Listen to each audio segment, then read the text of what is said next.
this is Mike, and I'm with the Cryptid Brothers, Tulsa, Oklahoma.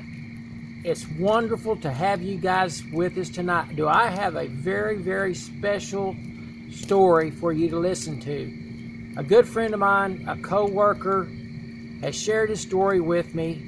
I'm in the field. I'm their videographer, but I had to get this out to you. What an amazing story. So let me introduce to you a good buddy of mine, Clark here. Clark, go ahead and just give us a little bit of your story, sir.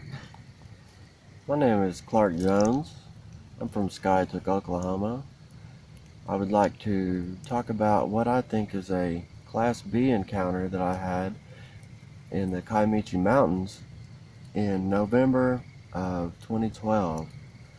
It was one of my first times deer hunting, and my buddy had invited me to the Kiamichi Mountains to deer hunt with him, and it was the day before opening rifle season, and we had got there pretty late, so he was pretty close to going to bed. We cut some firewood, got a fire started.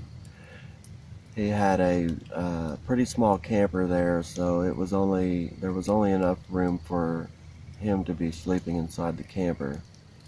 So he had already gone to bed shortly after we got a fire started.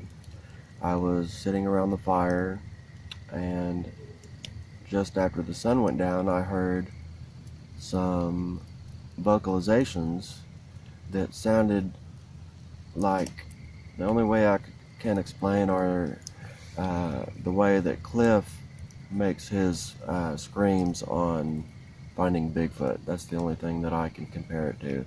It was the high-pitched, short scream that I heard.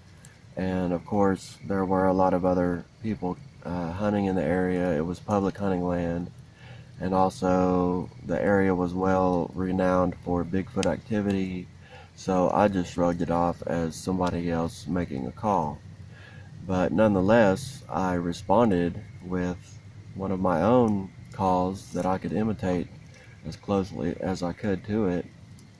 And to my surprise, the call that I made, it just echoed and seemed to go on forever down through the valleys and the dips around that area. Shortly after that, I decided to do some wood knocks, just messing around. I picked up a log and started knocking on some trees, and I hit them as hard as I could just to make the sound go as far as I could make it go. And again, I was surprised at how far the echo of that thud went just through the forest and the mountains. So I didn't think much more of it. I sat back down next to my fire.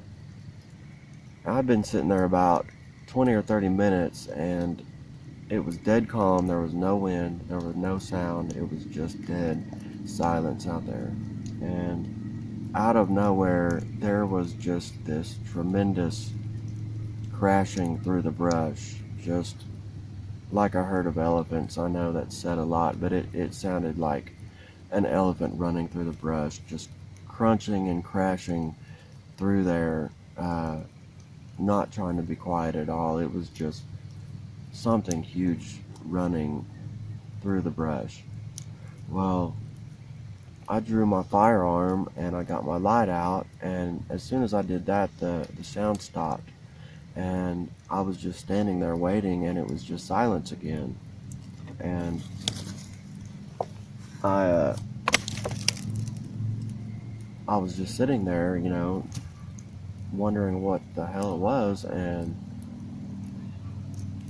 then I heard the sound of a tree being pushed to its breaking point, and it wasn't no small tree. It was a big tree, because every time it was pushed to almost to its breaking point, it was like a 30-30 rifle going off. It was really loud, and this happened 5 or 6 times, back and forth, crack, crack, crack, crack, crack, crack, and then there was this tremendous sound of this tree falling, and it wasn't a small tree. I didn't see it, but I could tell by the sound it was making, hitting other trees as it was falling, it seemed like this tree was falling for 10 or 15 seconds, although I'm sure it only took 5, but it was still a tremendous sound. It was just this huge sound interrupting the silence of all around me. And after the tree fell,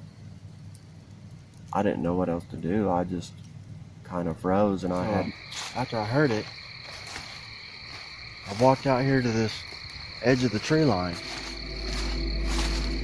and whatever it was, when I came right to about here, ran off, like running real fast. And then it stopped, and I stopped, and I turned my light out, and I stood here and I waited. And after about a minute, I could hear them start coming back, circling back around slowly, but they started coming back this way. And that's when I went back into the trailer. Freaked me out, even though I had my shotgun on me. Hey guys, this is Mike again. Sorry, last night we had some issues, technical difficulties, and didn't realize it till this morning. And Clark was telling his story about what happened, and I believe, Clark, you were at the place where the tree had broken or got knocked down. And so if you want, sir, if you don't mind, can you go ahead and just tell us what happened from that point? Yeah, I think I was at the point where the tree that I heard was being pushed to its breaking point by something very large. Every time that it was pushed to its breaking point, it would crack like really loud, like a sound of a rifle, crack of a rifle. And it did this probably 4 or 5 times, back and forth, crack, crack, crack, crack. Each time was louder and louder, and then about the 5th time that it was pushed, the tree just falls over, and there was this tremendous sound of this tree falling. I could tell that it was a large tree by the sound of it hitting other trees as it was falling, taking them out with it. And then after the tree fell, there was just dead silence. There was no wind. There was nothing. It was just dead calm. And after that, I ran in and tried to wake my buddy up, and he either didn't believe me or he didn't want to get out of bed. And I finally got him out there to come, witness what I was hearing. And when he got out there with me, there was no sound. It was just dead calm, except we heard a few armadillos, and that was about it. But I don't think the armadillos pushed over a tree. So I think that about wraps it up. It leaves it to your imagination. What do you think it was?